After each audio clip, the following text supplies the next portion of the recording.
स्वागत है आप सभी का सीएनबीसी आवाज पर। आप देख रहे हैं पहला सौदा और कुछ ही देर में हमारी नजर होने वाली है रुपए की ओपनिंग पर। पिछले 60 ट्रेडिंग सेशन से रुपया लगातार कमजोर हो रहा है और डॉलर इंडेक्स देखिए 10 हफ्तों के हाईज पर पहुंच गया है। तो सवाल यही क्या 8वें दिन भी आज रुपया कमजोर होगा और ये क्या एक दिक्कत की बात हो सकती है। कुछ ही देर में हम आपको बताएंगे कि आज का जैकपॉट स्टॉक कौन सा है और साथ ही प्री ओपनिंग सेशन पर भी हमारी नजर रहने वाली है। काफी सारे शेयर हैं जिन पर आज एक्शन देखने को मिलेगा। अमर राजा के कमजोर नंबर्स के बाद वो स्टॉक थोड़ा दबाव के साथ खुल सकता है। सिप्ला के नंबर्स के बाद वहां पर भी प्रेशर देखने को मिल सकता है। लेकिन अविनाश, रुपए की चाल थोड़ी चिंता में डालने वाली है और एफआईआईज यही सोच रहे होंगे पैसा डालें, उसके बाद अगर कमजोरी आ जाए रुपए में तो उनका पैसा तो अपने आप ही कम हो जाता है। ये बताइए, बाजार स्टेबिलिटी चाहता है, आप क्या देख रहे हैं, कौन से वो फैक्टर्स हैं? क्या बाजार हल्के हल्के बिल्ड इन कर रहा है कि फेड एक रेट हाइक करेगा अगले महीने? नहीं, मेरे को लगता है कि जिस प्रकार की डेप्रिसिएशन हमको रुपये में देखी है, क्लियरली मार्केट्स अवेट कर रहा है कि फेड में रेट हाइक आता है कि नहीं, क्योंकि ये काफी इंपॉर्टेंट फैक्टर रहेगा आगे यहाँ पे आरबीआई की पॉलिसी के पॉइंट ऑफ व्यू से। और मोर इम्पोर्टेंटली जो भी न्यूज फ्लो अभी मार्केट्स में आ रहे हैं कि आगे राजन साहब के बाद कोई नया कैंडिडेट आता है या उनको उनकी टर्म में एक्सटेंशन मिलता है, मेरे ख्याल से ये बात बहुत इंपॉर्टेंट है। क्योंकि रुपया अगर कंटिन्यूसली इस प्रकार से डेप्रिशिएट होता है तो जो एफआई फ्लोज अभी नेगेटिव है वो शायद और बढ़ेंगे, क्योंकि कोई भी एफआई नहीं चाहेगा कि रुपये डेप्रिशिएट हो, क्योंकि रियल डॉलर रिटर्न्स में उनके रिटर्न्स कम होते हैं। तो I think it would be wait and watch for FIIs. Okay, तो ये राय है आपके लिए बाजार पर। चलिए, बाजारों की माफ कीजिएगा खुलने की तैयारी हो चुकी है। एसजेएक्स निफ्टी पहले देख लीजिए, बहुत कम मजबूती है, 1% की। और वो मैं इसलिए कह रहा हूं कि आप बाकी एशियाई बाजार देखेंगे तो आपको समझ में आ जाएगा कि 1% की मजबूती कम क्यों है। निक्केई को देखिए 2% ऊपर, 300 अंक ऊपर। कॉस्पी 1.25%। हांगकांग दमदार तेजी के साथ कारोबार करता हुआ दिख रहा है। हैंगसेंग इंडेक्स आपके सामने लेकर आएंगे हम, आपको अंदाजा लगेगा कि कितनी तेजी वहां बढ़ रही है। 2.5% की, 500 अंक ऊपर हांगकांग है, तो उसके सामने हम सिर्फ 1% ही ऊपर है। चलिए, हम एक्सपायरी का पहले है, हम इससे इस तेजी से तो काम चला लेंगे। देखते हैं कितनी और आगे गैप से खुलने के बाद मजबूती बन पाती है। रुपए की चाल पर भी रखेंगे नजर, क्योंकि करेंसी मार्केट में भी संभावना पूरी बनती है कि थोड़ी रिकवरी आती हुई दिखे। कल हमने 67.75 इस लेवल पर क्लोजिंग होती हुई दिखी, तो करेंसी लगातार हमारी कमजोर तो हो ही रही है। तो मेरे ख्याल से अब यहां पर देखते हैं कि किस तरह का माहौल बनता हुआ नजर आता है। चलिए, भारतीय बाजारों की खुलने की तैयारी होती हुई दिख रही है। सेंसेक्स और निफ्टी पर पहली टिक बड़ी शानदार थी दिख रही है। 1 पॉइंट नीचे है सेंसेक्स, 1 पॉइंट ऊपर है सेंसेक्स, लेकिन निफ्टी 27-28 पॉइंट ऊपर है। तो उतनी दमदार शुरुआत नहीं दिख रही जितनी शायद आप उम्मीद कर रहे होंगे। तो देख लेते हैं कौन से स्टॉक्स एक्शन में है इस वक्त, जहां पर बड़ा एक्शन है। सिप्ला 10% नीचे है पहली टिक पर, लेकिन रुपए की शुरुआत हो चुकी है और असली शुरुआत हो चुकी है, तो वहां पर नजर डालने पहले 12 पैसे की मजबूती 67-63 ये लेवल है करेंसी मार्केट का, जहां पर इस वक्त शुरुआत होती दिख रही है बाजार की।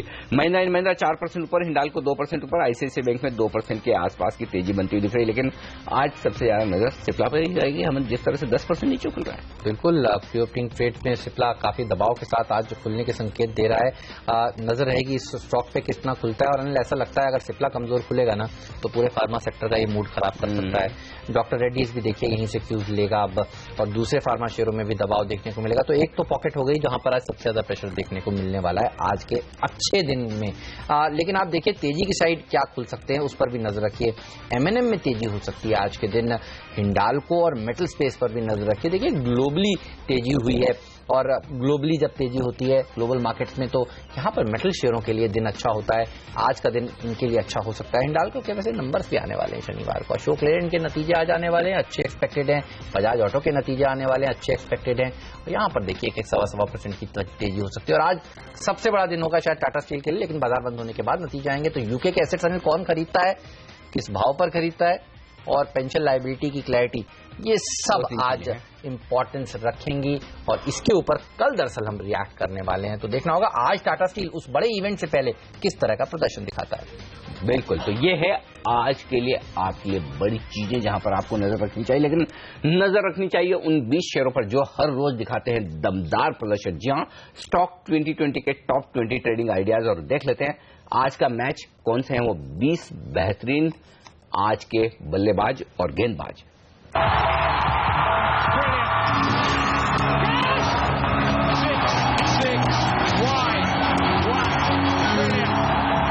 पूरी की पूरी टीम किस तरह से निकल कर आई है। हेडलबर्ग के अच्छे नतीजों के बाद यहां पर आज तेजी देखने को मिल सकती है। जेट एयरवेज के नंबर्स अच्छे आने वाले हैं कल, तो यहां पर एक एक्सपेक्टेशंस में रैली बन सकती है। जुबिलेंट फूडवर्क्स कल काफी दबाव में था, आज यहां पर एक बाउंस देखने को मिल सकता है कंपनी के क्लैरिफिकेशंस के बाद। और दीपक फर्टिलाइजर पर भी नजर रखिए, यहां पर भी अच्छी रैली आज के सत्र में देखने को मिल सकती है। होटल लीला के नंबर्स अच्छे आ सकते हैं, एक्सपेक्टेशन सही है। बाकी होटल कंपनी ने अच्छे नंबर्स पेश किए हैं। EIH के नंबर्स कल बाजार बंद होने के बाद अच्छे आए हैं। HDIL में शॉर्ट कवरिंग मूव देखने को मिल सकता है। और वैसे भी देखिए इस पूरी सीरीज में मुंबई की रियल एस्टेट कंपनी ने अच्छा प्रदर्शन दिखाया है। सीरीज का अंत भी इसी नोट पर होने वाला है। वेदांता में ग्लोबली जो तेजी देखने को मिली है मेटल्स में, उसको फायदा मिलेगा।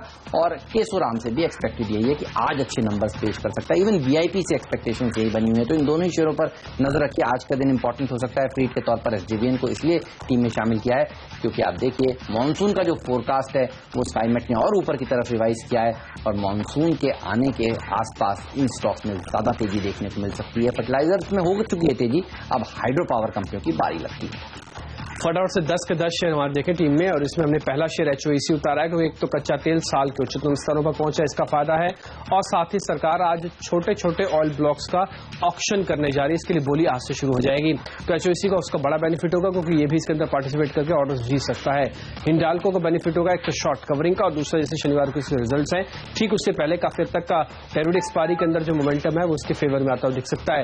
टाटा केमिकल पे आप नजर रखिए क्योंकि इसके अंदर भी डेरिवेटिव डाटा काफी स्ट्रांग है, शॉर्ट कवरिंग है। ऐसे मॉनसून का इंपैक्ट केमिकल वाली कंपनीज पे क्योंकि अलग अलग सेगमेंट में है ये, और एग्री डिवीजन से जुड़ा हुआ ज्यादा सेगमेंट इसका है, इसको फायदा मिलेगा।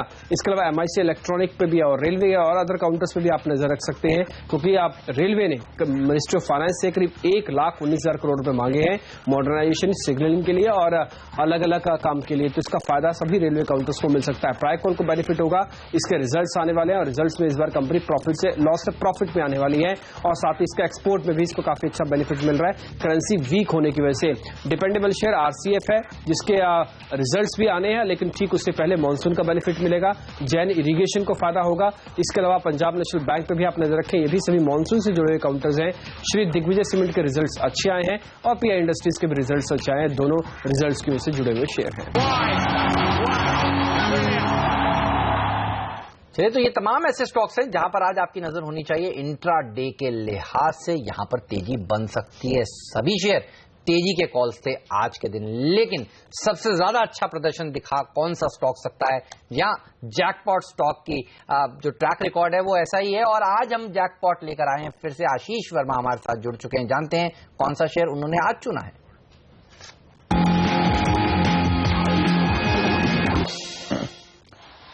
एक इंटरेस्टिंग कंपनी आज हमारे रडार पर यह है ऑटोमोटिव एक्सेल्स। 1981 में इस कंपनी की स्थापना हुई थी, तो 35 साल का तगड़ा ट्रैक रिकॉर्ड है और ऑटो एंसिलरी स्पेस की एक कंपनी है। कई सारे इंपॉर्टेंट हाइलाइट्स हैं, एक एक करके उन पैरामीटर्स को टच करूंगा मैं।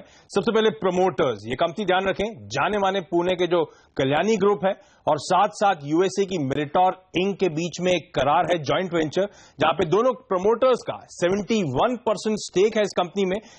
कल्याणी ग्रुप BF इन्वेस्टमेंट्स के जरिए और मेरिटोर इंक दोनों के पास 35-35% स्टेक है।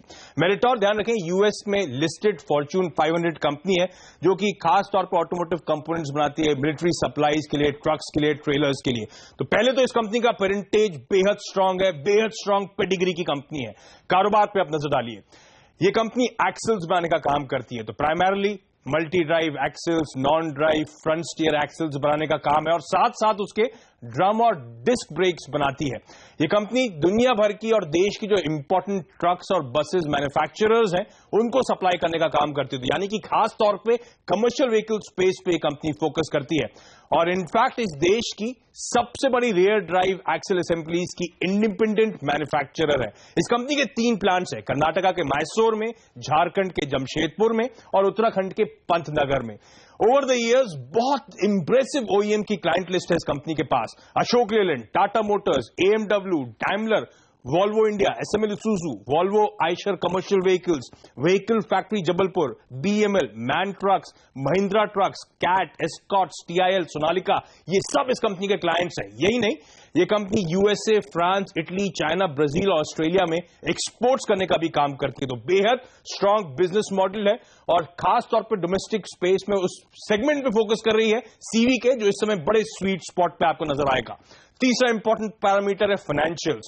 Q4 के रिजल्ट्स आपकी स्क्रीन पर आएंगे, जो लास्ट क्वार्टर के नंबर्स इस कंपनी ने दिए हैं। आमदनी में 22%, मुनाफे में 122% का उछाल और इनफैक्ट मार्जिन से 160 बेसिस पॉइंट्स इंप्रूव हुए। पूरे साल FY16 में आय में 135% और मुनाफे में 231% का उछाल है। तो बेहद strong financials, income, EBITDA, margin, profits सब में बड़ा शानदार उछाल है। डिविडेंड डोल आउट्स इंप्रूव हो रहे हैं इस कंपनी के फाइनेंशियल परफॉर्मेंस के साथ साथ। FY15 में ₹1 प्रति शेयर का डिविडेंड दिया था, FY16 में ₹5.5 प्रति शेयर का इस कंपनी ने डिविडेंड दिया है। बैलेंस शीट, इस कंपनी की बुक्स पे कोई लॉन्ग टर्म डेट नहीं है, यानी कि एक डेट फ्री एंटिटी है। शेयर होल्डिंग पैटर्न, मैंने कहा था प्रोमोटर्स का स्ट्रांग 71% स्टेक है। इसके अलावा रिलायंस, यूटीआई जैसे म्यूचुअल फंड्स का 15.5%, बजाज अलियांस लाइफ इंश्योरेंस का 4.25%, यानी कि कुल मिलाकर 90% से ज्यादा इक्विटी इस कंपनी की बेहद स्ट्रांग हैंड्स में आपको नजर आएगी। फाइनली वैल्यूएशन इस कंपनी के 925 करोड़ रुपए का मार्केट कैप है, 827 रुपए के साल के हाईस थे, तो वहां से 220 रुपए नीचे, यानी कि ऑलमोस्ट 20-22% नीचे कामकाज करता हुआ नजर आएगा। FY16 में इस कंपनी की ईपीएस 7 रुपए से बढ़कर 23 रुपए पहुंची थी, यानी कि 230% का उछाल था और ट्रेलिंग बेसिस पे 26 के पीई पे कंपनी कामकाज कर रही है। आपसे कुछ ही समय पहले की बात थी, कंपनी 55 से 60 के पी मल्टीपल्स पे कामकाज करती थी। इनफैक्ट जो तमाम ऑटो एंसिलरी कंपनीज है जो सीवी स्पेस में खासतौर पे फोकस करती हैं, उसमें अभी भी सबसे सस्ती आपको कंपनी नजर आएगी। और वैसे भी बाबा कल्याणी ग्रुप की कंपनी जानी जाती हैं प्रीमियम कमांड करने के लिए मार्केट में। कई लोग मानते हैं इस कंपनी के जो फाइनेंशियल मोमेंटम है वो आगे भी कंटिन्यू होता हुआ नजर आएगा। कंजर्वेटिवली मैं मान लेता हूं, सिर्फ अगर 100% की ग्रोथ भी कंपनी डिलीवर करती है तो ऑलरेडी जो मैं अट्रैक्टिव वैल्यूएशंस कह रहा हूं और भी स्वीट स्पॉट पे आपको फॉरवर्ड लुकिंग मल्टीपल्स पे नजर आएंगे। तो एक ऐसी कंपनी जिसका पेरेंटेज बेहद स्ट्रांग है, बिजनेस मॉडल बहुत अट्रैक्टिव है, सीवी स्पेस पे फोकस करती है और सीवी स्पेस डोमेस्टिक इंडस्ट्री में, ऑटो में, बाकी सेगमेंट्स को लेकर आप कंसर्न जाहिर कर सकते हैं, लेकिन डिसाइसिव रेटिंग हो रही है, सीवी स्पेस की अच्छा मोमेंटम है, आउटलुक स्ट्रांग है। क्यों मैं ऐसा कह रहा हूं? इंडस्ट्रियल ग्रोथ पिकअप होना है, माइनिंग जैसे रिफॉर्म मेजर्स आ रहे हैं, नेशनल ग्रीन ट्राइब्यूनल की जो हाल फिलहाल रूलिंग्स आ रही हैं, बड़े इन्वेस्टमेंट्स हो रहे हैं रोड इंफ्रास्ट्रक्चर में, ब्याज सस्ता हो रहा है, कर सस्ता हो रहा है, बेटर मॉनसून की प्रेडिक्शंस हैं, तो सीवी स्पेस यहां से भी और स्वीट स्पॉट पे आपको नजर आएगी। और फाइनली स्ट्रांग फाइनेंशियल्स और वैल्यूएशन के लिहाज से अट्रैक्टिवनेस, इस कंपनी को अपने रडार पे रखना चाहिए।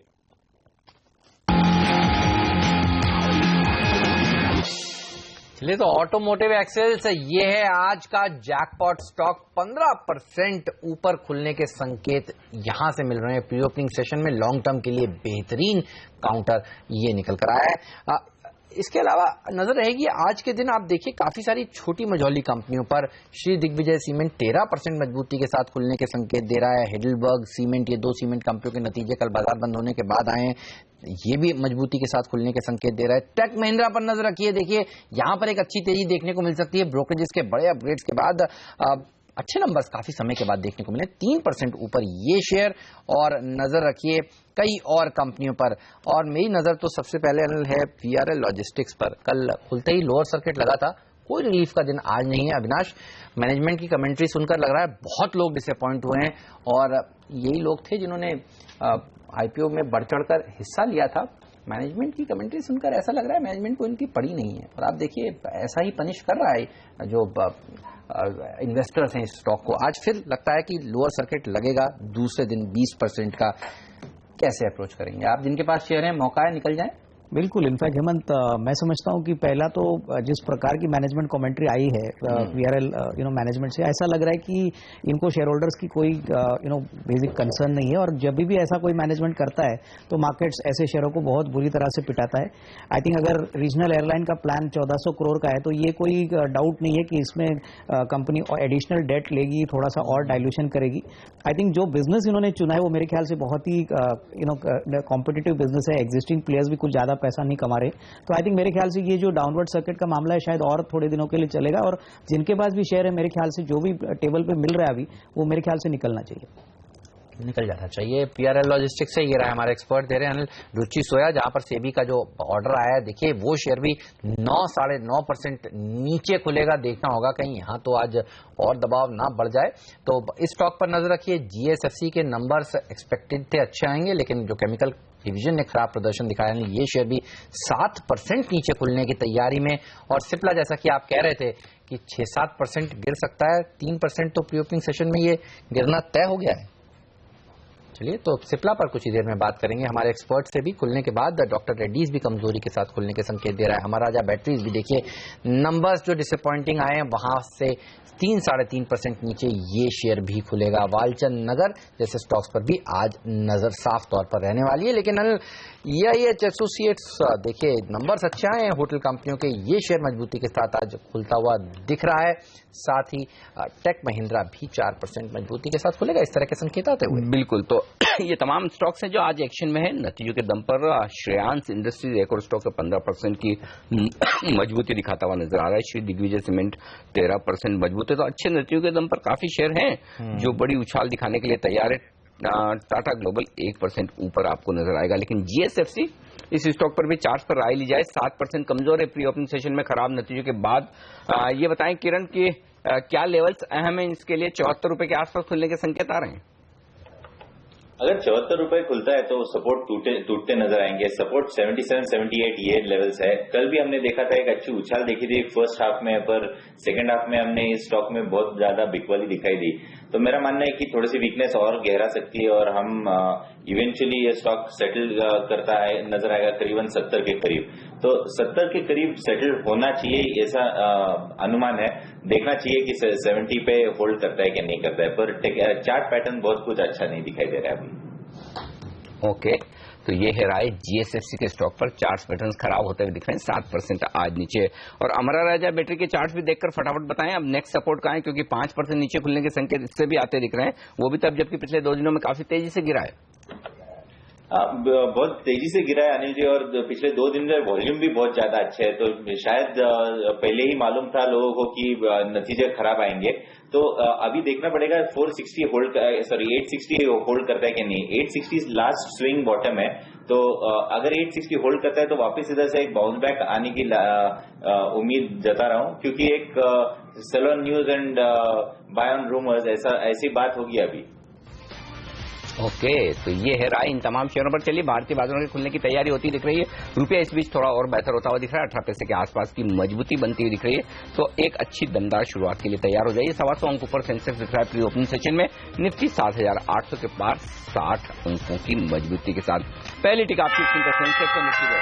आज का स्टॉप ऑफ उमर है टेक महिंद्रा दमदार नतीजों के बाद 3.5% मजबूत। हिंडाल्को में 3% के आसपास का उछाल। सिप्ला खुला है 3.25% कमजोर। ये है इस वक्त का रुझान इन स्टॉक्स में जहां नतीजों के दम पर एक्शन दिख रहा है। सिप्ला की कमजोरी बढ़ती हुई 4% के आसपास का नुकसान। Bank of Baroda, IndusInd, SBI, axis तमाम बैंकिंग शेयर जो मजबूती दिखा रहे हैं और बैंक निफ्टी के मुकाबले में ज्यादा बेहतर प्रदर्शन करता हुआ दिख रहा है। डबल सेंचुरी मारता हुआ 200 अंकों पर 1.25% मजबूत है बैंक निफ्टी, और यहीं से खरीदारी आती हुई दिख रही है साफ तौर पर। आइए वायदा कारोबार में देख लीजिए। हमारा राजा बैटरी 4% के नुकसान के साथ और 4.25% नीचे है सिप्ला। तो 2 कमजोर नतीजे। टाटा ग्लोबल, इसके भी नतीजे कल बाजार बंद होने के बाद आए, स्टॉक 1% नीचे आपको नजर आएगा इस वक्त। आइए मजबूत क्या है, टेक महिंद्रा तो है ही। जुबिलेंट फूडवर्क्स में कल की रिकवरी आज भी आगे बढ़ती हुई दिख रही है, 2.5% का इजाफा। आईबुल रियल एस्टेट, एचडीआई वायदा कारोबार के बैन से बाहर आए हैं आज, और बाहर आती खरीदारी फिर से शुरू होती दिख रही है। इंडिया सीमेंट बैन में है लेकिन 2% ऊपर है। यूको, एक्सिस, छोटे बैंक सारे ये मजबूती के साथ आगे बढ़ते हुए दिख रहे हैं। मजबूती बढ़ती दिख रही है बाजार में, जो हम कह भी रहे थे जहां खुलेंगे वहां से और बढ़ेंगे। 250 अंकों का उछाल हो चुका है। सेंसेक्स में निफ्टी 80 अंक मजबूत और बैंक निफ्टी 200 अंकों पर है। बेहतरीन तेजी। और नजर रखिए उन स्टॉक्स पर जिनके नंबर्स कल मार्केट बंद होने के बाद आए हैं। लिंक पेन एंड प्लास्टिक्स छोटी कंपनी 12% मजबूत। ऑटोमोटिव एक्सेल्स, एनबीसी आवाज ने आपको बताया ये जैकपॉट शेयर, ये भी देखिए 12% तेजी के साथ इस समय ट्रेड करता हुआ। EIH एसोसिएट्स के नतीजे बेहतरीन, होटल कंपनी अच्छा प्रदर्शन दिखा रही है लगातार। आप देखिए 9-9.5% मजबूती के साथ ये शेयर आज ट्रेड कर रहा है। एक बार देखेंगे EIH कैसा, जी हाँ EIH एसोसिएट, इसके नतीजे आए हैं और EIH के ऊपर भी इसका रब ऑफ इफेक्ट देखने को मिल रहा है। टेक महिंद्रा 4% मजबूती के साथ ट्रेड करता हुआ, अहलूवालिया कॉन्ट्रैक्ट्स के नंबर्स अच्छे आए, ये भी 5% की मजबूती दिखा रहा है और PI इंडस्ट्रीज ने भी अच्छे नतीजों के दम पर देखिए 3% ऊपर शुरुआत कर दी है। हेडलबर्ग के नंबर्स भी अच्छे थे, यहां पर भी तेजी देखने को मिल रही है आज के सत्र में। सीमेंट कंपनियां अच्छा प्रदर्शन दिखा रही हैं, हालांकि छोटी सीमेंट कंपनियों के नंबर्स अच्छे थे, हेडलबर्ग के अलावा श्री दिग्विजय के नंबर्स भी अच्छे थे आप देखिए, लेकिन आज अंबुजा, ACC ये बड़ी कंपनियां भी अच्छा प्रदर्शन दिखाती हुई। मॉनसून के थीम पर अनिल देखिए आज बाजार की नजर है, RCF में एक अच्छी तेजी आज के सत्र में देखने को मिल रही है, इसके नतीजे भी आने वाले हैं। SJVN जैसी कंपनियां भी मजबूती के साथ खुली हैं, तो काफी सारे स्टॉक्स हैं जो मॉनसून के थीम पर अभी भी चल रहे हैं, लेकिन GSFC ने साफ तौर पर निराश किया है, 9% नीचे ये शेयर ट्रेड करता हुआ। और VRL लॉजिस्टिक्स, जिस तरह से मैनेजमेंट ने अब बात कही है कि वो एयरलाइंस में, रीजनल एयरलाइंस में डाइवर्सिफाई करना चाहते हैं, हालांकि अपनी प्रमोटर के पैसे से करना चाहते हैं, लेकिन बाजार को उनकी कमेंट्री बहुत कमजोर लगी है। 20% का लोअर सर्किट तो आज नहीं लगा, लेकिन फिर भी देखिए 17.5% नीचे है कल की लोअर सर्किट के बाद। तो देखना होगा इस शेयर में आज किस तरह का एक्शन देखने को मिलता है। लेकिन आज का अनिल एक्सीडेंट है, रुचि सोया 15% नीचे ये शेयर इस समय ट्रेड इसलिए कर रहा है क्योंकि सेबी ने बैन किया है प्रमोटर्स को कैश प्रोसीड में जिस तरह से गड़बड़ी करने का अनुमान सेबी ने लगाया है, उसके बाद ये एक्शन देखने को मिला है। GSFC ने लेकिन काफी दबाव के साथ ट्रेड करता हुआ। बिल्कुल नतीजों के दम पर पूरा एक्शन आज दिख रहा है हेमंत, और कमजोरी वाले नतीजों में 10% तो ये है ही, और सिप्ला भी अब कमजोरी बढ़ाता हुआ दिख रहा है, 4-4.5% का नुकसान है। बैंक ऑफ इंडिया उतना नहीं गिरा जो हम बात भी कर रहे थे कि शायद नंबर्स खराब है, लॉस भी है 3,500 करोड़ का, लेकिन पिटे हुए शेयर हैं, सबको पता है, तो उस हिसाब से बाजार का मूड थोड़ा बेहतर है, तो उस हिसाब से वहां पर थोड़ा अच्छा एक्शन है। छोटे छोटे शेयर बड़ी उछाल दिखा रहे हैं, लिंक पेंस 15-16% ऊपर है, श्री दिग्विजय 12-13% ऊपर ये स्टॉक का, आशाई सॉन्गमोन ये 10% मजबूत खुलता हुआ दिख रहा है। टेक महिंद्रा 6% का बड़ा उछाल हो चुका है, ये स्टॉक काफी दमदार तेजी दिखाता हुआ नजर आ रहा है। तो टेक महिंद्रा आज का स्टार परफॉर्मर और निफ्टी का टॉप गेनर, 500 के पार निकलता हुआ दिख रहा है, तो सबसे बेहतरीन मजबूती आज टेक महिंद्रा में होती हुई दिख रही है। लेकिन डॉइचे बैंक की 775 रुपए की कॉल है और काफी अच्छे नंबर्स काफी दिनों के बाद देखने को मिले हैं। बिल्कुल, तो हम वही कह रहे थे कि कई तिमाहियों के बाद डॉलर रेवेन्यू की ग्रोथ ये बाजार को पसंद आ रही है। इसी पर एक राय फटाफट ले ली जाए। टेक महिंद्रा 6% की मजबूती हो चुकी है, आदित्य और 2.5% ओपन इंटरेस्ट बढ़ा है, खरीदने का मौका है 507-8 में या देर हो चुकी है?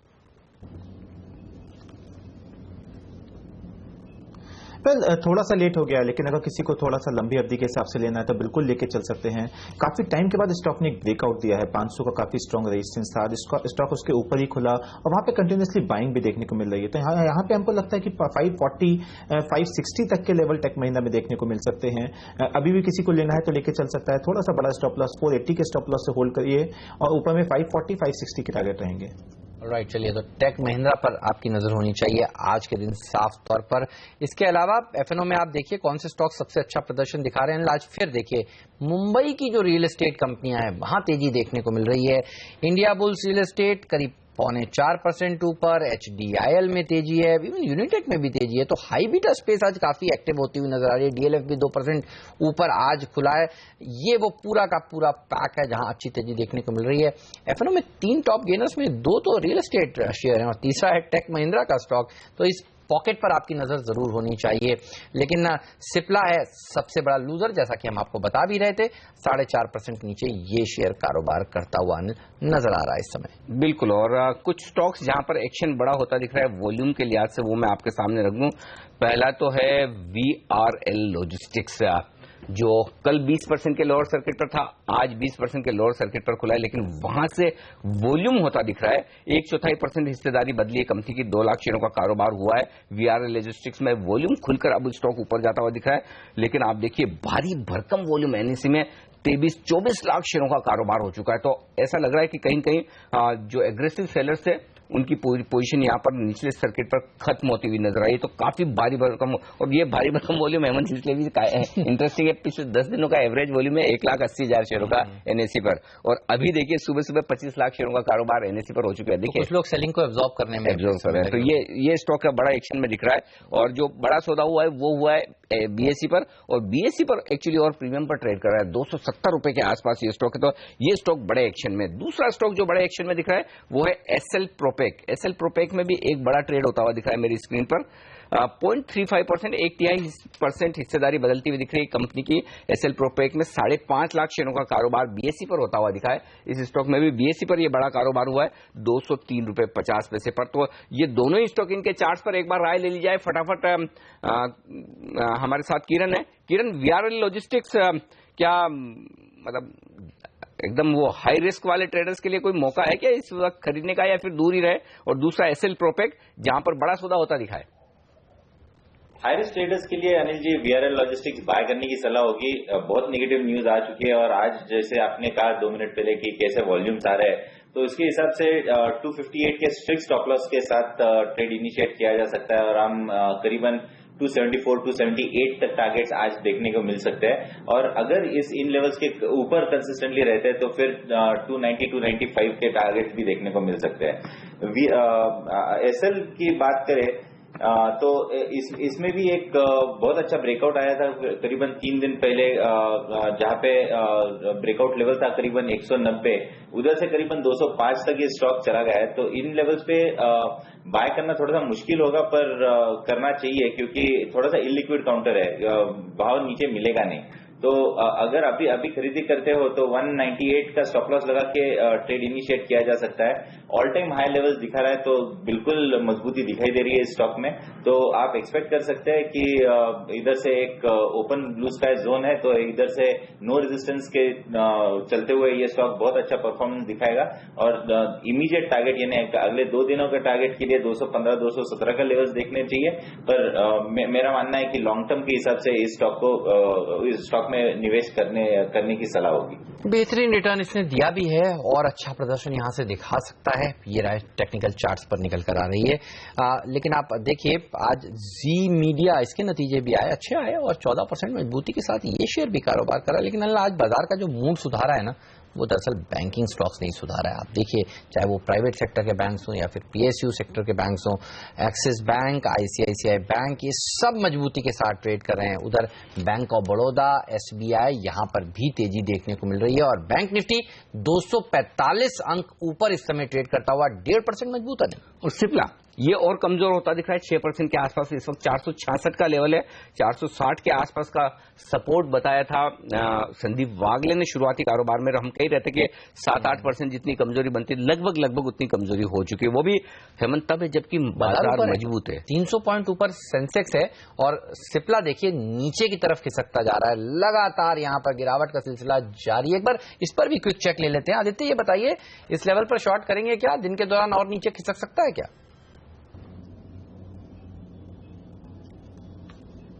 वेल हेमंत, इस लेवल पे सिप्ला को शॉर्ट नहीं करना चाहिए। नीचे में देखें तो 455, 460 पे अच्छा सपोर्ट है, वहां से एक पुल बैक देखने को मिल सकता है। तो इस लेवल पे शॉर्टिंग थोड़ा सा एक रिस्की हो सकता है। लेकिन हाँ, ओवरऑल ट्रेंड काफी बेयरिश हो चुका है। स्टॉक अगर वापस 480, 485 तक पुल बैक आता है अगले 1-2 दिन के अंदर, तो वहां पे जरूर शॉर्ट कर सकते हैं 505 के स्टॉप लॉस से। नीचे में पहला टारगेट 460 रहेगा। अगर 460 के नीचे जाता है तो वहां से और करेक्शन देखने को मिल सकता है। स्टॉक 440 तक के लेवल भी दिखा सकता है। तो किसी उछाल में बेचना चाहिए, करंट लेवल से थोड़ा सा अवॉइड करना चाहिए ट्रेड को। ओके, तो सिप्ला में देखना होगा कहां किन लेवल पर जाकर ये कमजोरी खत्म होती हुई दिख रही। फिलहाल तो संकेत बेहद ढीले नजर आ रहे हैं इस वक्त। कोई रिकवरी के आसार है नहीं रिकवरी, लेकिन वीआरएल लॉजिस्टिक्स में अच्छी होती हुई दिखी है। अब दिन के उच्चतम स्तरों के आसपास पहुंचता हुआ दिख रहा है 272-73। देखना होगा इंटरेस्टिंग कि आगे बाजार इन तमाम चीजों को किस तरह से लेता है। टाटा स्टील एक और स्टॉक है जिसके लिए आज बड़ा दिन है, और टाटा स्टील का स्टॉक आज 0.5% मजबूत खुला है, 320-21 के आसपास है इस वक्त। आदित्य, खरीदा जाए इस लेवल पर?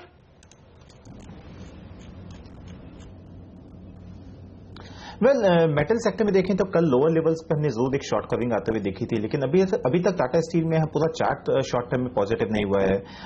स्टॉक अगर ये 320 325 के ऊपर निकलता है तो जरूर एक कवरिंग देखने को मिलेगी जो कि स्टॉक को 335 तक लेके जा सकता है, but at current level stock buy नहीं बनता। तो मेरी सलाह रहेगी 325 के ऊपर बाय करिए, 318 का स्टॉप लॉस रहेगा, 335 का पहला टारगेट, और उसके ऊपर निकलता है तो 345 का टारगेट रहेगा। तो अभी थोड़ा सा अवॉइड करिए, 325 के निकलने का वेट करना चाहिए किसी भी लॉन्ग पोजीशन को इनिशिएट करने के लिए। ऑलराइट, चलिए और आप देखिए कुछ और स्टॉक्स जहां पर आज अच्छी तेजी बन रही है नतीजों के दम पर, वो है EIH एसोसिएट्स 5% 6% मजबूत है, आलूवालिया में 3% तक की तेजी, HDIL रियल एस्टेट शेयर अच्छा प्रदर्शन दिखा रहे हैं। ये बताइए अविनाश, कोई शेयर जो आपको पसंद आता है? देखिए इंडिया बुल्स रियल एस्टेट ने तो क्या परफॉर्मेंस दिखाई है इस पूरी सीरीज में, आपका टॉप पिक क्या होगा ट्रेडिंग के लिहाज से भी, और निवेश करना चाहिए क्या, क्योंकि अच्छी बढ़त देखने मिल रही है? आई थिंक मेरे ख्याल से both trading as well as delivery perspective से इंडिया बुल्स रियल एस्टेट मुझे लग रहा है कि इंटरेस्टिंग पिक रहेगा, क्योंकि इनके काफ़ी प्रोजेक्ट्स बॉम्बे में है। मोर इम्पोर्टेंटली इनकी जो NAV है मैं समझता हूँ कि काफ़ी सिग्निफिकेंटली हाई है अगर हम मार्केट प्राइस को कंपेयर करें, और क्लियरली इस ग्रुप ने दिखाया कि काफ़ी एग्रेसिवली इन्होंने प्रोजेक्ट्स पहले 2-3 साल में लाइनअप किए थे। अभी शायद FY 17 और 18 में थोड़ा बहुत इनका मोनेटाइजेशन होगा, तो क्लियरली ये लेवल से भी मैं समझता हूँ किसी को अगर डिलीवरी कॉल लेना है तो India bulls real estate would be ideal pick. Ibull real ज्यादा बेहतर है डिलीवरी के लिहाज से अगर आप निवेश करना चाहें तो। आज एजुकेशन स्टॉक्स भी एक्शन में रहने वाले हैं, एजुकेशन पॉलिसी का ऐलान हो सकता है, ये संभावनाएं हैं, और इस लिहाज से अगर अविनाश कुछ खरीदारी करनी हो तो क्या करनी चाहिए? आई थिंक जो फेवरेबल स्टॉक्स है वो तो मैं समझता हूँ कि MT एडुकेयर और NIT रहेंगे। इनके बिजनेस मॉडल्स काफी रोबस्ट है, और जो भी पॉलिसी आएगी मेरे ख्याल से कहीं ना कहीं NIT ने ऑलरेडी स्किल इंडिया को लेके काफी कोर्सेज अनाउंस किए हैं, तो मेरे ख्याल से आई थिंक NIT और MT एडुकेयर जो काफी ऑलरेडी हायर एंड कोर्सेज भी ऑफर करते हैं, तो वहां पे डेफिनेटली नजर होनी चाहिए। और कैपिटल गुड स्टॉक्स में कोई स्टॉक आपको पसंद है क्या? देखिए LNT के एक्सपेक्टेशंस यही है कि थोड़े नंबर्स ठीक ठाक आ सकते हैं, थर्मेक्स, क्यूमेंस, आज कैपिटल गुड्स का दिन हो सकता है। अविनाश, लॉन्ग टर्म के लिए बताइए कोई शेयर जो आपको अच्छा लगता है पोर्टफोलियो के लिहाज से। आई थिंक लॉन्ग टर्म के लिए तो कमिंस इंडिया काफी अच्छा लग रहा है, क्योंकि MNC पेडिग्री है, इनका जो प्रोडक्ट बेस है वो काफी स्ट्रांग है, और जब भी एक बड़ी इंडस्ट्रियल रिकवरी आएगी तो मेरे ख्याल से ये जो जेनसेट्स और पावर जनरेशन सेट्स बनाते हैं यहाँ पे इनकी ऑलरेडी काफी बड़ी मार्केट शेयर है, काफी बड़ा रीच है, और across manufacturing sectors as well as process industries में इनका एक बड़ा मार्केट शेयर है। तो कमिंस डेफिनेटली रिजल्ट्स भी अच्छे आएंगे, और मेरे ख्याल से आने वाला साल भी काफी अच्छा रहेगा। ओके, आने वाला साल बेहतर रह सकता है कमिंस के लिए। और इस बीच आप देखिए स्टॉक्स जहां पर अच्छा एक्शन शुरुआती कारोबार में होता दिख रहा है, इमामी पेपर 6% मजबूत है। ये छोटे छोटे स्टॉक्स जिस तरह की तेजी दिखा रहे हैं ये बड़ा इंटरेस्टिंग है। आलूवालिया कॉन्ट्रैक्ट 3-3.5% मजबूत है। PI इंडस्ट्रीज 2.5% मजबूत है।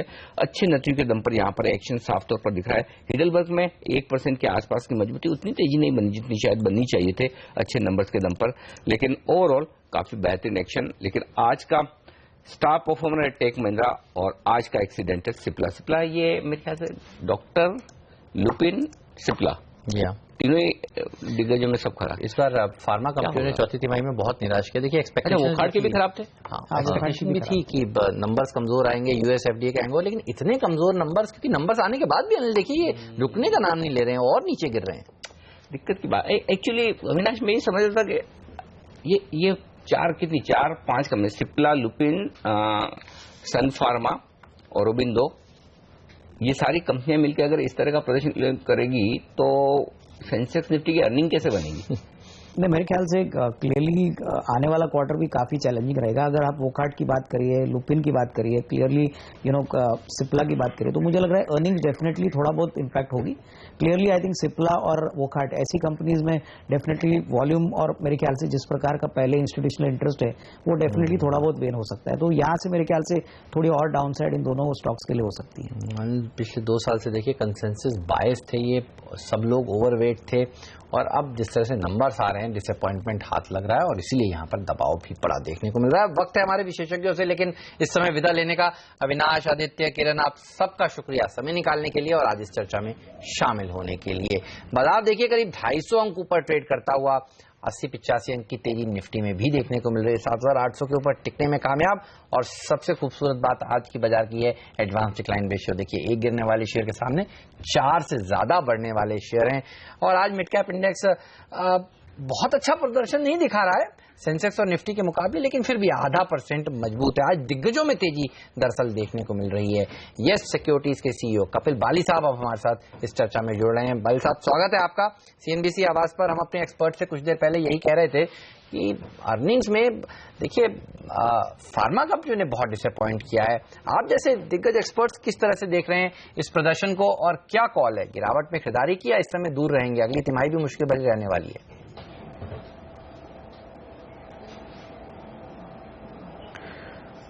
गुड मॉर्निंग हेमंत जी।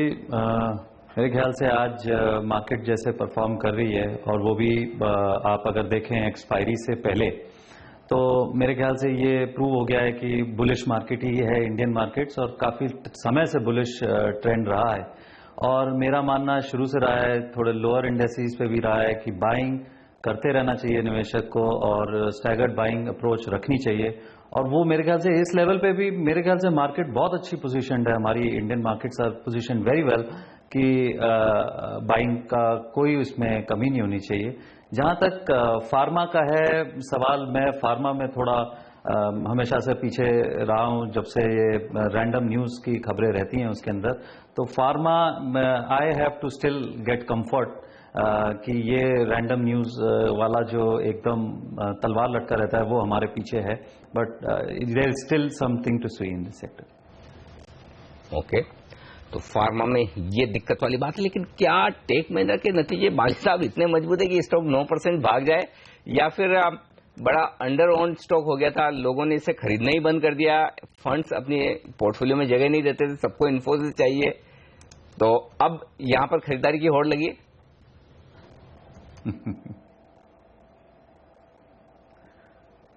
जी अनिल जी, मेरे ख्याल से वो बिल्कुल सही है जो दिग्गज में लीडरशिप पोजीशन ली है इन्फोसिस ने, और उसके चलते मेरे ख्याल से आईटी एज अ होल अगर आप सेक्टर देखें तो order books have become healthier. जो मुझे लगता है इस क्वार्टर में थोड़ा सा परेशानी रहती है, जनरली ट्रेडिशनली इस क्वार्टर में परेशानी रहती है कि सैलरी हाइक्स होते हैं और इनके वीजा कॉस्ट बढ़ते हैं, उसके चलते थोड़ा वेट एंड वॉच है। पर ये मुझे लगता है एक शॉर्ट टर्म थोड़ा रिकवरी स्टॉक की है, जिससे कि थोड़ा मिस्ड आउट स्टॉक जैसे आप बोल रहे हैं वैसा है। वाली साहब, कैपिटल गुड्स सेक्टर पर आपकी क्या राय है? क्योंकि आज का दिन देखिए ऑटो और कैपिटल गुड्स दोनों के लिए बड़ा है। एक तरफ ऑटो में अशोक लेलैंड, भारत, बजाज ऑटो, एस्कॉर्ट्स के नंबर्स, बॉश के नंबर्स ऑटो एंसिलरी कंपनी के भी आने वाले हैं। दूसरी तरफ एल&टी, थर्मेक्स, क्यूमिंस के नंबर्स आने वाले हैं। क्या एक्सपेक्टेशंस हैं कैपिटल गुड्स स्पेस से? ये भी स्पेस थोड़ी सी लोगों की अंडर ओन्ड सी ही थी। आप क्या खरीदारी करनी चाहिए? आप कैसे अप्रोच कर रहे हैं?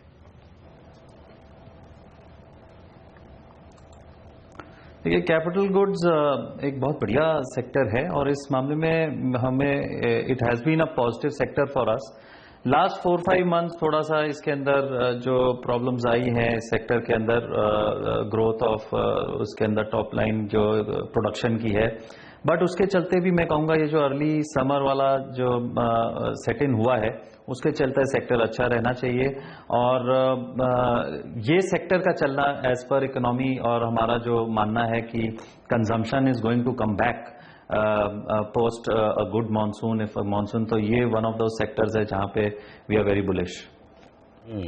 यहाँ पर तेजी करने की पोजीशन बनाई जा सकती है। एल&टी के नतीजे और कैपिटल गुड्स पॉलिसी, तो सेक्टर के लिए दो बड़े ट्रिगर है। मतलब आज देखना होगा कि किस तरह का एल&टी का परफॉर्मेंस रहता है, क्योंकि वहां भी लोगों को उम्मीद तो शायद अच्छे नंबर्स की लग रही है इस बार, क्योंकि परफॉर्मेंस पिछले साल से कंपेयर किया जाएगा तो लो बेस से अच्छी परफॉर्मेंस आ सकती है। सरकार भी लगातार मदद करने की कोशिश कर रही है इस सेक्टर के लिए, तो देखना होगा क्या कुछ निकल कर आता है।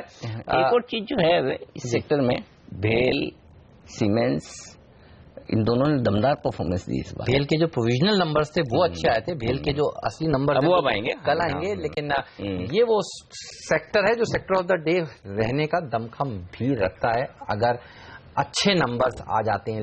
लेकिन एक स्टॉक जिस पर हम कल से लगातार चर्चा कर रहे हैं वो है VRL लॉजिस्टिक्स। आप देखिए कल इसमें दबाव देखने को मिला था, और आज अनिल बता रहे थे कि यहाँ पर कुछ निचले लेवल पर बाइंग होती हुई नजर आ रही है, कुछ ब्लॉक्स हुए हैं, लेकिन अब भी आप देखिए 16-17% नीचे ही ये शेयर इस समय कारोबार कर रहा है। VRL लॉजिस्टिक्स के मैनेजमेंट से बात करते हैं। सुनील नालवाड़े जी हमारे साथ जुड़ चुके हैं। सुनील साहब, स्वागत है आपका CNBC आवाज पर।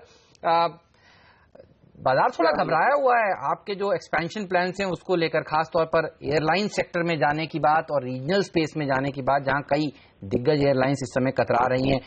कैसे आप जस्टिफाई करेंगे इस मूव को जो आपने जिसकी घोषणा की है sir? Yeah, basically it is a decision of the promoters. They want to do it in individual capacity, and it has nothing to do with VRL Logistics Limited. Basically, they want to dilute some of the stake to the extent of say around 300 crores, and it is not required, immediately. They are looking at a period of around 3 to 4 years horizon. And as a transparency, he want to share his vision and all these things, to the shareholders of the company. That's how, as a transparency concept, actually he disclosed this matter to the shareholders. गुजारिश अगर आप हमारे दर्शकों की सुविधा के लिए हिंदी में हमसे अगर बात करें तो सर, आप कह रहे हैं, बिल्कुल सही कह रहे हैं कि प्रमोटर्स ने इस तरह की इच्छा जताई है, लेकिन आप तो कंपनी के सीएफओ हैं, आपको क्या लगता है कि ये मूव सही है जो इस समय शेयर धारक कर रहे हैं, या प्रमोटर्स जो कर रहे हैं वो सही है? क्योंकि देखिए काफी कैश बर्निंग वाला बिजनेस है ये। प्रमोटर्स आज कह रहे हैं कि वो 20 लाख शेयर के आसपास बेचेंगे, आगे चलकर हो सकता है उनको और जरूरत पड़े, बाजार तो ये मानेगा कि आगे भी चलकर उनकी तरफ से बिक्री शेयरों की जारी रह सकती है। मेरा ओपिनियन ये है कि द लॉजिस्टिक्स हमारा इंफ्रास्ट्रक्चर और फंडामेंटल के साथ हमारा वेरी स्ट्रांग कंपनी है, एंड अभी नया कंपनी वो चालू कर रहे हैं, वो उनका इंडिविजुअल का डिसीजन है। It is his personal decision. I don't want to comment on that, but only the thing is very clear that he want to start it in a very small way, that to regional, airline company, and he is looking the fund of around 300 crores. Sunil ji, मैं आपको बताता हूँ आपके investors को क्या चिंता है। भले आपका पर्सनल पैसा लगा रहे हो प्रमोटर दूसरे कारोबार में, देखिए दिन में सबको ऊपर वाले ने 24 घंटे बराबर दिए। अब आपके प्रमोटर्स के पास भी 24 घंटे हैं। अब उस 24 घंटे में से कितना समय वो एयरलाइंस में देंगे, कितना समय वो वीआरएल लॉजिस्टिक्स पर जो 100% दे रहे थे उसमें से कम करेंगे, ये तो चिंता है ना। क्योंकि आदमी जब पैसा लगाता है, एक तो बिजनेस को देखकर लगाता है, दूसरा प्रमोटर को देखकर पैसा लगाता है। तो ये जो चिंता है, ये जो एक मेरा सवाल सुनिए सर, जो निवेशकों की चिंता है कि प्रमोटर्स का ध्यान दूसरे बिजनेस में शिफ्ट होगा, उसका क्या? नो, ऐसा नहीं होगा। इवन आज भी क्या हो रहा है, actually he involve in only policy decision. सब एग्जीक्यूशन वर्क हम टीम है, the core team professionals actually. तो आप कह रहे हैं कि खाली प्रमोटर पैसा लगाएंगे, अपना समय नहीं देंगे? नहीं, एब्सोल्युटली। लेकिन उन्होंने तो कहा उनका पैशन है, इस पैशन को वो काफी समय से अपने पास रखे हुए थे और अब उनको लगता है ये सही मौका है, तो समय तो वो देंगे, उनका बैंडविड्थ तो मैनेजमेंट का वहां जाएगा सर। नहीं सर, अभी पहले भी देख लीजिए, he was earlier he was a member of parliament. उसी वक्त भी हमारा कंपनी का ग्रोथ देख से nothing has been affected. Even some 3-4 years back, actually he started one vernacular newspaper. There also he invested close to around 250-270 crores of rupees, and today it is number one paper in Karnataka. So it is not that, basically his concentration or the complete involvement is required in VRL Logistics. हमारा team है, he is a policy maker and we are an execution team. He will guide us about the how to go and only in the policy matter. But execution के level में सभी हमारा team के साथ हम काम करें। सुनील जी, ये बताएं कि अगर आपके निवेशक नाराज हैं, जो कि स्टॉक की प्राइस से दिखता है कि 2 दिनों में 20% अगर 40% स्टॉक टूट जाए, तो इसका मतलब उनके पास तो नाराजगी जाहिर करने का एक ही तरीका है कि शेयर बेच दे, और शेयर बेचने से असर जो स्क्रीन पर दिखता है, जो भाव दिखता है, जो मार्केट में दिखता है, वो आपके लिए एक साफ साफ क्लियर कट संकेत है। आपको नहीं लगता कि आपके माइनॉरिटी शेयर होल्डर्स को कॉन्फिडेंस में लेना चाहिए, उन्हें पहले बताना चाहिए? क्योंकि अब तक वीआरएल लॉजिस्टिक्स ने जब से आईपीओ आया तब से लेकर कहीं कोई ऐसा संकेत तो दिया नहीं कि आप लोगों का इतना बड़ा पैशन है एयरलाइंस में जाने का, जिसकी वजह से आप ये करेंगे। अब अचानक से आपने ये किया है, और जब लोग नाराजगी जता रहे हैं, लेकिन मैनेजमेंट को उसकी चिंता नहीं है बिल्कुल भी। नहीं, ऐसा नहीं है, हमको चिंता है। उसी वजह से even though the plan is ahead of around 3 to 4 years to give confidence to the people. See, tomorrow we don't want to give any surprise due to the people. To have a more transparency, अभी disclose किया है। Even अभी तक वो actually planning वगैरह वो सब still he has to do it. Sir मुझे याद है जब आपका इशू आया था तो जिस तरह का उसको तगड़ा रिस्पांस मिला था, अगर डीआरएचपी में लिखा हुआ होता कि आप एयरलाइन कंपनी बनाना चाहते हैं, चाहे प्रमोटर्स ही इस चीज में जाना चाहते हैं, तो लगता नहीं है कि इस तरह का रिस्पांस जो मिला है आपकी कंपनी को मिलता। और उन एंकर इन्वेस्टर से जिन्होंने पैसा लगाया था उनके लिए तो एक बड़ा नेगेटिव सरप्राइज है। उन्होंने आपको अप्रोच किया है क्या पिछले कुछ दिनों में, कल से खास तौर पर, और क्या बातचीत आपकी उनसे हो रही है इस समय, क्योंकि वो तो लॉक इन पीरियड में थे? नहीं, अभी क्या है सर, एक्चुअली वो प्री मैच्योर का पीरियड था। अभी नया गवर्नमेंट आने के बाद actually even last year you acknowledge that the airline companies growth is very well in India, specially the passengers who are moving through air. वो सब स्टडी करने के लिए, वो सब एक्सपर्ट ओपिनियन लेके actually now he might have taken a decision. अच्छा sir, एक चीज बताइए, चलिए परिवार में सारे सदस्य होते हैं, किसी एक बड़े फैमिली मेंबर ने डिसीजन ले लिया कि मैं ये काम करूंगा, ठीक है, अब बाकी उनके छोटे भाई जो भी हैं फैमिली मेंबर है वो बोलते कि नहीं ये काम ठीक नहीं है, मत करिए, हमें ठीक नहीं लग रहा है, सब मिलकर समझाने की कोशिश करते हैं। आप बड़े भाई हैं, प्रमोटर हैं, 75% होल्डिंग वाले हैं, जो छोटे भाई हैं रिटेल शेयर होल्डर्स, वो अपनी नाराजगी या अपनी डिसेंट बता रहे हैं शेयर को 40% नीचे करके, क्या आप उनकी बात सुन के मन बदलेंगे? नहीं, actually this you have to ask promoter only. The reason is sir आप इवन इन द फैमिली में क्या हो रहा है ना सर, फैमिली में see he is not impacting anything about the family members. आप वो इंडिविजुअल के साथ इंडिपेंडेंट वो कुछ एस्टेब्लिश करने चाहते हो तो actually it is his decision, but it will not impact on the family. वो बात ठीक है, लेकिन अगर आपके सारे शेयर मान रहे हैं कि ये डिसीजन सही नहीं है तो फिर उसको भले आपने ले लिया, चलो कोई बात नहीं, ऐसे पहले 50 केस हुए हैं जहां कई सारे प्रमोटर्स कोई भी डिसीजन लेते हैं, बाद में माइनॉरिटी शेयर होल्डर कहते हैं या फंड्स कहते हैं कि नहीं भाई ये डिसीजन ठीक नहीं, तो पीछे हट जाते हैं, उसमें कोई ईगो वाली बात नहीं है। तो अगर मार्केट साफ तौर पर कह रहा है, आपके इन्वेस्टर साफ तौर पर कह रहे हैं प्लीज ये काम मत करिए, हमें अच्छा नहीं लग रहा है, पसंद नहीं आ रहा है, तो आप रिकंसिडर करने के लिए तैयार हैं क्या? No, it is not my decision sir. लेकिन सर आप बोर्ड देखिए, हर कंपनी को अकेले प्रमोटर नहीं चलाते हैं, बोर्ड होता है। आपके बाकी के बोर्ड मेंबर्स की क्या राय है इस समय? क्या वो प्रमोटर्स के इन्फ्लुएंस में आके वही कहेंगे यस सर वाली बात और इसके आगे इसको ओके करेंगे, या आपको लगता है कि बोर्ड में भी बीच में इस तरह के लोग हैं जो चाहेंगे कि ऐसा काम ना हो? नहीं, ऐसा नहीं sir. In the interest of VRL logistics we are abide by it, but as in individual capacity, if at all he want to do or he want to start, we have it is चलिए लगता है in this matter actually he is differentiate the company and his decision. Sir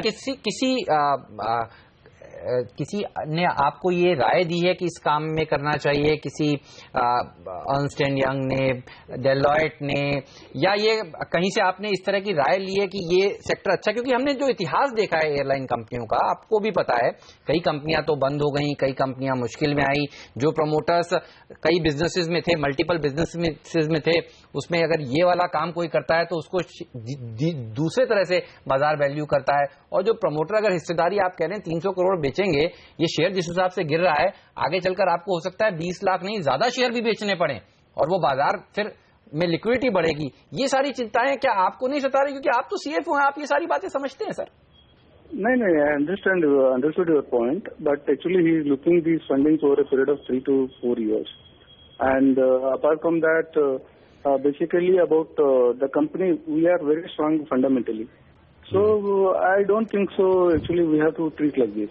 So definitely, definitely the business of the company, core business, what we are doing, logistics. So absolutely, according to me, it will not impact. अच्छा sir, चलिए मुझे तो ये बताइए कि ये 20 lakh share आप कब बेचने वाले हैं? No, but based on the trading plan, actually, after 6 months cooling period, actually he filed 1 year time after that. और अगर खरीदार ना मिले तो? No, according to trading plan, he has to sell. और ये ओपन मार्केट में बेचेंगे, किसी इन्वेस्टर को बेचेंगे? किसी से बातचीत उस बारे में भी हुई है क्या अब तक सर? नहीं सर, एक्चुअली वो 15 और 20 दिन के पहले वो फाइल किया है। अभी 6 मंथ कूलिंग पीरियड है, बाद में 1 ईयर पीरियड में वो सेल करना चाहते हैं। ओके, चलिए सुनील जी, मैं आपसे एक ही गुजारिश करता हूं, हम तो आपको रिटेल इन्वेस्टर्स का एक रिप्रेजेंटेटिव होने के नाते आपको ये कह सकते हैं, बाजार पसंद नहीं कर रहा है, लोग पसंद नहीं कर रहे हैं, या तो उनको कॉन्फिडेंस में लीजिए और उन्हें बताइए कि भाई आप क्यों करने जा रहे हैं, क्या करने जा रहे हैं, किस तरह से वीआरएल लॉजिस्टिक के कारोबार पर कोई असर नहीं पड़ेगा। देखिए, आपके प्रमोटर्स ने कल भी मीडिया में सफाई दी, आज आप दे रहे हैं, लेकिन उसके बावजूद अगर बाजार का रिएक्शन नहीं आ रहा है तो इसका मतलब है कि बाजार को भरोसा नहीं हो रहा है। एक बार फिर से सोचिए, विचार करिए और कोई कदम उठा लिया, कोई डिसीजन ले लिया और उसके बाद उससे पीछे हटने में कोई फर्क नहीं पड़ता है। ईगो इश्यू नहीं होना चाहिए। अगर आपको लगता है कि बाजार नहीं पसंद कर रहा है, लोग नहीं पसंद कर रहा है, तो कम से कम उसे रिकंसिडर कीजिए। ये हमारी आपसे गुजारिश है। बहुत बहुत शुक्रिया आपका सीएनबीसी आवाज से बातचीत करने के लिए और अपनी तरफ से अपनी बात रखने के लिए। कपिल बाली साहब, जो सीएफओ साहब ने कहा है उसको सुनने के बाद आप खरीदेंगे क्या शेयर?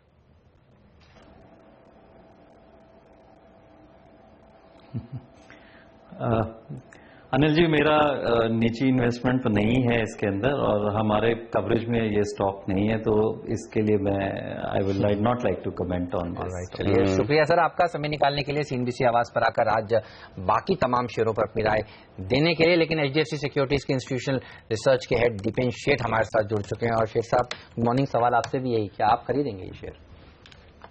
इच्छा तो नहीं होती है ये सोचकर कि बहुत बड़ा सप्लाई आने वाला है। इतना जरूर कहूंगा कि वीआरएल लॉजिस्टिक्स हमारी कवरेज में फिलहाल नहीं है।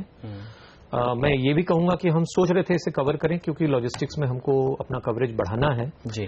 लेकिन इस डेवलपमेंट के बाद फेथ डेफिनेटली कम होता है और जिसको कहते हैं कि कवर करने की इच्छा तो डेफिनेटली नहीं रही है अब। चलिए, फेथ सिप्ला से कम हो रहा है क्या, मैं ये जानना चाहता हूं, क्योंकि जिस तरह से रिजल्ट्स आ रहे हैं ये कंपनी क्या करना चाहती है? तो सिप्ला भी हमारे कवरेज में नहीं है। अच्छा। फार्मास्यूटिकल्स बहुत ही कॉम्प्लिकेटेड स्पेस है। बिग पिक्चर सिप्ला पर जरूर इतना मैं कह सकता हूं कि बहुत ही कैपेबल कंपनी है, ब्लू ब्लडेड पेडिग्रीड स्टॉक है। बहुत सारी चेंजेस इसमें लास्ट 3 या 4 सालों में हुए हैं। जिस तरह से यूएस में उसने अपना बिजनेस बढ़ाने की कोशिश की है, रेस्ट ऑफ द वर्ल्ड में ऑलरेडी काफी स्ट्रांगली प्रेजेंट था। एक आध एक्विजिशन को स्टेबलाइज करने की बात है। प्रोडक्ट पाइप आज जो दिख रहा है और 4 साल पहले जो था उसमें बहुत फर्क है जी। इस क्वार्टर में मैनेजमेंट कह रही है कि वन ऑफ्स काफी सारे हैं। अब वो क्या वन ऑफ होता है और क्या रिकरिंग होता है, फार्मा में काफी मम्बो जम्बो होता है, समझना बहुत मुश्किल है। कवरेज भी नहीं है। सच कहिए तो आज के दिन दिल पे हाथ रख के कह सकता हूँ एक्सपर्टीज भी नहीं है इनको जज करने की, तो कोई लूज कमेंट देना उचित नहीं रहेगा। अच्छे लोग हैं, मुश्किल के समय से गुजर रहे हैं। कई बार ऐसा देखा जाता है कि एक बहुत ही अच्छी कंपनी जब काफी मुश्किलों से गुजरती है तो एक सिचुएशन बनती है जहां पर फेथ पर लेने लायक हो जाती है। कैडिला में ये सिचुएशन हम 3-4 साल पहले देख चुके हैं। ओके। तो यहां पर शायद ऐसी सिचुएशन बने, लेकिन बहुत ही डीप डाइव करनी पड़ेगी। एक समझदार आदमी को जो फार्मास्यूटिकल्स बहुत डिटेल में समझता है, देखना पड़ेगा। मुश्किल है ओपिनियन देना। और क्या फेथ टेक महिंद्रा पर बढ़ रहा है नतीजे आने के बाद, या आपको लगता है शॉर्ट कवरिंग मूव्स हैं? हाँ, कुछ खास नहीं, क्योंकि बिजनेस ट्रैक्शन जो है, जब तक एक आईटी कंपनी आज के दिन, देखिए सर, एक माहौल आपको पहले बैकड्रॉप देखना पड़ेगा कि आईटी सर्विसेज वालों के लिए आज के दिन डिमांड एनवायरनमेंट कहां जाएगा नेक्स्ट 2 या 3 साल में। खपत इनकी सर्विसेज के लिए एक तो मैक्रोज का जो स्ट्रेन है यूरोप में और कुछ कम हद तक यूनाइटेड स्टेट्स में, और इनकी अपनी इंडस्ट्री में जो ट्रांसफॉर्मेशनल चेंजेस आ रहे हैं, इस इंडस्ट्री का जो ढांचा है वो बदल रहा है, डिजिटल ट्रांसफॉर्मेशन जो हो रहा है, ऑटोमेशन आ रहा है, तो उस सिचुएशन और प्लस टेक महिंद्रा की इतनी बड़ी लीनिंग टेलीकॉम स्पेस की तरफ है जहां पर डेफिनेटली हेडविंड्स हैं। इंडस्ट्री बदल रही है, आप टेलीकॉम पर एक्सपोज्ड हैं, डिमांड एनवायरनमेंट एंड मार्केट्स में थोड़ा सा चैलेंजिंग है, तो फेथ बनाना थोड़ा मुश्किल लग रहा है टेक महिंद्रा। अच्छा सर, ये बताइए, ये इतने खराब रिजल्ट आने के बाद भी गिरते क्यों नहीं है पीएसयू बैंक?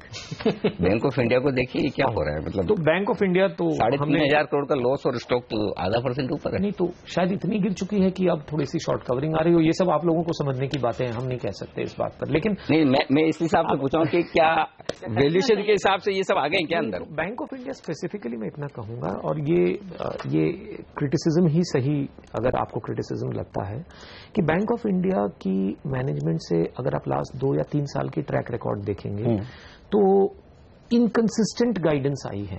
तो फेथ बनाना उतना मुश्किल होता है, गाइडेंस ही नहीं मिलता एक तरह से, या जब गाइडेंस आती है तो बोला कुछ जाता है और होता कुछ और है। कुछ हद तक तो आप फ्यूचर प्रिडिक्ट नहीं कर सकते हैं, लेकिन बिल्कुल अगर एट ए टेंजेंट डेवलपमेंट्स होते हैं तो फिर थोड़ा सा फेथ कम हो जाता है। बैंक ऑफ इंडिया आज चल रही है या नहीं ये सवाल नहीं है। अगर आप लास्ट एक महीने की मूव्स को देखेंगे तो टॉप 7 हमारी कवरेज जो 125 कंपनीज हैं कवरेज में, तो उसमें से जो टॉप 7 स्टॉक जो गिरे हैं लास्ट एक महीने में, उसमें 5 PSU बैंक्स हैं। तो ये आप कभी नहीं कह सकते मुझे कि PSU बैंक्स अभी स्ट्रांग दिख रहे हैं, ये तो मैं एक्सेप्ट नहीं करूंगा। सर अब 3 ट्रेडिंग सेशंस बचे हैं, अब नतीजे का सिलसिला खत्म हो रहा है, लेकिन अगर आप स्टेप बैक करें और देखें कि अर्निंग सीजन के आपको क्या बड़े हाईलाइट्स लगे हैं तो वो क्या होंगे, और क्या at the end of the day आपको मन करेगा डाउनग्रेड करने का अर्निंग्स के दम पर, या आपको लगता है कि एक्सपेक्टेशंस से थोड़े से बेटर आए हैं? आपका टेक अवे क्या है अर्निंग सीजन से? तो पहली बात डिस्क्लेमर यहां पर यह डालूंगा कि अर्निंग सीजन को देखकर नजरिया बदलने वाला समय अभी तक नहीं आया है। अर्निंग सीजन हमने जैसी सोची थी तकरीबन वैसी निकली है। कुछ अच्छे सरप्राइजेस, कुछ बुरे सरप्राइजेस, तो मिक्स्ड बैग है। बहुत बड़ी डिजास्टर तो नहीं है अर्निंग सीजन, लेकिन इस अर्निंग सीजन से कोई डायरेक्शन मिलेगा मार्केट को ये कहना थोड़ा अनुचित रहेगा। हमें लगता है कि आज के दिन निवेशकों को जो सोचना चाहिए वो ये सोचना चाहिए कि आज की अर्निंग्स को लेकर आपको इन्वेस्टमेंट डिसीजन नहीं लेना है, सिर्फ आज की अर्निंग्स को देखकर। लास्ट 2 साल से अब मोदी सरकार 2 साल कंप्लीट कर रही है, आज कल उनका 2nd बर्थडे है, तो हमें ये देखना है कि इस सरकार ने क्या स्ट्रक्चरल चेंजेस किए हैं इकोनॉमी में, आर्थिक ढांचे में देश के, और उन स्ट्रक्चरल चेंजेस को देखते हुए, उस आर्थिक ढांचे को देखते हुए हमें नेक्स्ट 2 साल के लिए या 3 साल के लिए कैसे इन्वेस्ट करना चाहिए और किस तरह की कंपनीज बढ़ेंगी। तो एक अगर कोई बड़ा मैसेज है अर्निंग सीजन के आगे का, अगर मैं मैसेज दे सकता हूं आपको, तो वो ये है कि एक जो माई बाप सोशलिज्म चलती थी अपने देश में, जी माई बाप सोशलिज्म, चाहे क्रोनी कैपिटलिज्म कहिए, वहां से अब हम एक ट्रांजिशन ले रहे हैं एक इकोनॉमिक लिबरलिज्म की तरफ, कि धंधा चलाना कोई पाप नहीं है। हर बिजनेसमैन चोर नहीं होता है। कुछ बिजनेसमैन जरूर कुछ गलत काम करते हैं और उनको डंडा लगना भी चाहिए उसका, लेकिन बिजनेस करना खुद में एक सराहनीय चीज है जी। और इससे एम्प्लॉयमेंट जनरेट होती है, और सरकार खुद आखिर कितना बिजनेस चलाएगी, तो और कितनी इकोनॉमिक एक्टिविटी में इन्वॉल्व होगी। तो इस सरकार ने कम से कम ये सोच लिया है कि हम पब्लिक इन्वेस्टमेंट पर बहुत स्ट्रांग स्ट्रेस देंगे, जहां पर सालों साल तक अंडर इन्वेस्टमेंट रहा है। इंफ्रास्ट्रक्चर क्रिएशन, आप रोड्स, रेलवेज, अर्बन इंफ्रास्ट्रक्चर देखिए, और हम जॉब क्रिएशन के लिए फोकस ये देंगे कि बिजनेसेस को एनकरेज करेंगे जी। और इतनी बड़ी, मेरे ख्याल से 3rd largest purchasing power parity में एडजस्टेड अगर अपने देश को आप देखते हैं दुनिया में है, जॉब क्रिएशन का चैलेंज है आज के दिन, और 130वां रैंक हुआ है, वो भी इंप्रूव होने के बाद ईज ऑफ डूइंग बिजनेस में। इस चीज को सरकार बदलने पर लगी है। ये चेंजेस सर 1 या 2 साल में नहीं दिखते हैं, 5 साल में दिखते हैं। मैं तो बल्कि ये कहूंगा कि 10 साल में दिखते हैं। तो अब इनको और 5 साल मिलेंगे या नहीं, वो तो आप और हम बैठकर डिसाइड नहीं कर सकते हैं। बिल्कुल, लेकिन बहुत लंबे चेंजेस आ रहे हैं, रिजल्ट सीजन पर फोकस करना उचित नहीं रहेगा। बिल्कुल, शुक्रिया सर आपका हमारे लिए वक्त निकालने के लिए और बाजार और तमाम स्टॉक सेक्टर्स पर अपनी राय हमें देने के लिए, दीपेन शेठ साहब। लेकिन इस बीच बाजार ट्रिपल सेंचुरी के साथ मजबूती के साथ डटे हुए हैं। पहला सौदा में आज के लिए इतना ही, लेकिन आप बने रहिए CNBC आवाज के साथ। जब बाजार मजबूत होते हैं तो आप देखिए सोना कमजोर होता है, 5 हफ्ते के निचले स्तर पर है। आज चाल कैसी रह सकती है? प्रियंका संभव हमारे साथ जुड़ चुकी हैं। हाय प्रियंका, गुड मॉर्निंग। कहां पर नजर है आपकी आज? हाय हेमंत, आपने जैसा बिल्कुल राइटली कहा कि सोने पर नजर रखनी चाहिए। करीब 2 महीने के अपने लोज को छू रहा है सोना। डॉलर मजबूत है और डॉलर को फायदा हो रहा है तो सोने को नुकसान। और आपको क्या करना चाहिए डोमेस्टिक बाजार में, यही बताएंगे सौदा आपका म्यान से।